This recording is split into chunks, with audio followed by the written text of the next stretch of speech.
Hello, Oracles. Well, as expected, we got record numbers from Tesla for production and deliveries. We had delivery numbers coming in just under 423,000 and production over 440,000. So great numbers coming in. These did beat expectations as well. The consensus estimate for deliveries was 421,000, and of course, we did beat that by about 2,000 vehicles. So, what does this mean for the stock price itself? What are we going to see in the movements tomorrow? Not totally sure, but we will dive into that in just a minute.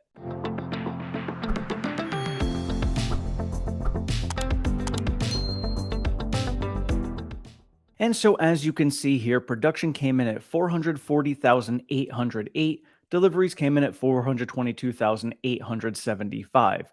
We also did get confirmation today that we will have the earnings call coming on April 19th. That is a Wednesday, so I will be doing a live stream for that as well. And now, something else to celebrate when it comes to production, we've got an official confirmation from Tesla. Congrats, Giga Texas team, on building 4,000 Model Y this week. Now, of course, we know that Berlin hit that 4,000 mark about a month and a half ago, and they actually hit 5,000 already as well. So Berlin is significantly further ahead of Austin, which is strange because back in December, they were about neck and neck. So, what is holding Austin up? Are they having some production difficulties? Are they just focusing on the Cybertruck at the moment and getting that up and running? Do they have something else that is going on down there that we just don't know about? Lots of unknowns. They are, of course, still making progress, but it is a question that I would like to be answered. And maybe we will hear about this on the Q1 earnings call to let us know what the holdup is and why they have fallen behind Berlin as much as they have. Or to spin it in another light, maybe Berlin is just doing that much better. Maybe Austin is still on pace as to what they were expecting, but Berlin just took off. So, again, hopefully, we'll find out some more information about that in the next couple of weeks. So, now when we're going to dive into the stock price and where we think the stock price is going to move this week based upon these numbers, they basically came in line with expectations. They did beat, but just barely beat. Now, we've discussed this numerous times before. When you get these delivery numbers, what all of the analysts do is they will take this delivery number, plug it into their valuation model, and that will make any adjustments that they need. So anything to EPS is going to adjust based upon that number alone. So obviously, if they have more deliveries coming in than they had expected, that's 2,000 more sales than they had expected. You can have revenue go up by that much. That in turn is going to have bottom line go up that much. And in turn, it's going to have the EPS go up. Now, the big question from here is going to be margins. That I think is going to be the big piece that is going to sway analysts one way or the other when we come to the earnings. Because some people feel that if they were able to deliver this many vehicles, that means that they came down on the prices a lot. If they came down on the prices a lot, that means that margins are going to take a big hit. Some people think that we are going to get margins below 20% from the vehicle margin standpoint. Now, to put that into perspective, that still would be industry leading margins. So it's not like margins under 20% is a bad thing, but when analysts have been pricing in that margin being around 25 to 30%, that could end up bringing EPS down, that could end up bringing the stock price down. So big questions there. I personally have them coming in at 24% margins for this quarter and 25 to 26% margins for the entire year. And I think that's going to happen because I believe costs are going to come down over the course of the year. They will maybe come down with prices a little bit as well, but we will have the Cybertruck coming out. Not going to make a huge dent, especially when it comes to the bottom line, but it will bump up margins a little bit. Now, you may still have some ramp costs that go into the Cybertruck as well, so that may end up washing out.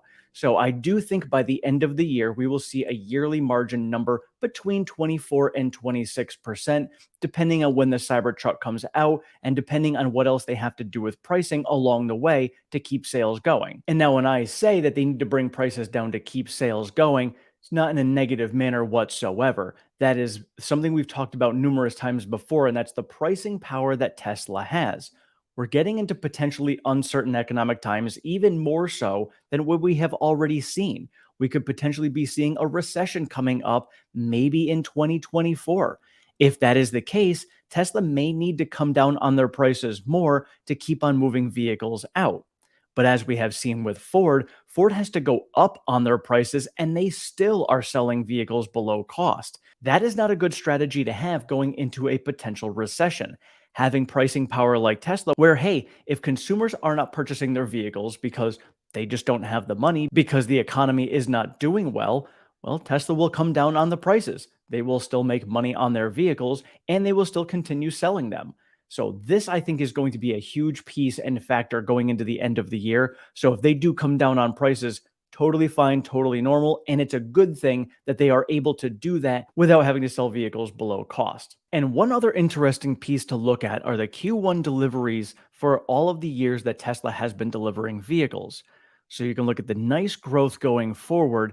And we talked about it over on Brian's channel this morning when I was on that live stream. And sorry, Brian, I've already spoken to Brian. If you guys were watching, I was getting to my son's game, had absolutely no service. So service completely cut me out and I couldn't even get back in. I was literally in SOS and barely was able to get on to tweet a few things here and there, but I was paying attention to the game anyway. But when you're taking a look at all these Q1 deliveries and you see the growth, we were discussing how Lucid is struggling to get to 10,000 vehicles in a year. So when you're looking back at competition and saying, well, how is competition? How are these startups doing as compared to Tesla in the beginning? Numbers like this are going to really reflect that. And you see these nice big jumps here. So, 2016 to 2017 had a nice big jump. And then 2018 to 2019, you can see that was obviously Model 3 coming out. Going to 2020 and then 2021 and 2022, that is Shanghai pushing out a lot of vehicles and a lot of deliveries. That is massive, massive growth right there. So, looking at Mexico coming online, coming up with the next gen vehicle end of 2024 into 2025, we could see a giant exponential jump very similar to this going into those 2 years. So, people who are questioning whether we're going to be able to hit this 50% year over year growth, I think we're going to get another one of those step jump changes coming in 2025 and 2026 that are really going to push us even higher. So, even if the next couple of years we don't see that 40 to 50% growth, maybe it's 35 to 40%. That's probably going to be caused by the economy being weak and automotive sales globally just being down, but Tesla will still see growth in that. And then they'll see that massive jump in that growth coming in 2025 and 2026. And so, looking at these numbers right here, I do think that we are going to end up hitting 500,000 vehicles getting delivered in one quarter in quarter three. I do not think that we are going to be getting that in Q2.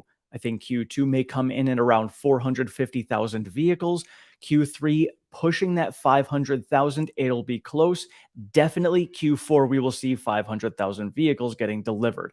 So you guys can let us know in the comments below when you think Tesla is going to be hitting 500,000 vehicles in deliveries in one quarter. And so again, with all of these numbers coming out, the way the market is going to react tomorrow, we have that 207 level that we ran up to and bounced at on Friday.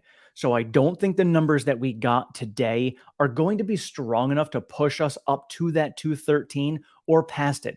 Maybe because we get to that 213 level. I don't know if we're going to break it. I don't think these numbers were at that point where it's really going to drive it past that. Now, we do have some room to run. If the economy is looking good and we have that whole discussion that Adam and I had about if the Fed is going to pause and we get bullish and we get a run, that could be what ends up causing us to push past that. So, again, a bit uncertain. I don't think that the numbers that we got today are going to be enough to do it, but hey, anything can happen. So, I'm not going to hold my breath, but I do think we have a chance to push up to that 213. If we break it, that's awesome. I would love to see us break that 213 level. If not, we may end up holding around 207. Maybe we come back down to 200 and balance around there. So I think tomorrow we'll probably trade between 200 and 213.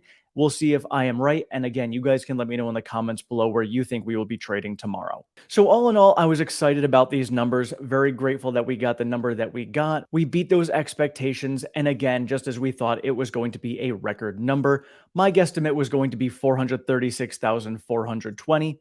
I was way over. My underlying thought was going to be the 420,069 just as a joke. And honestly, that would have been pretty darn close.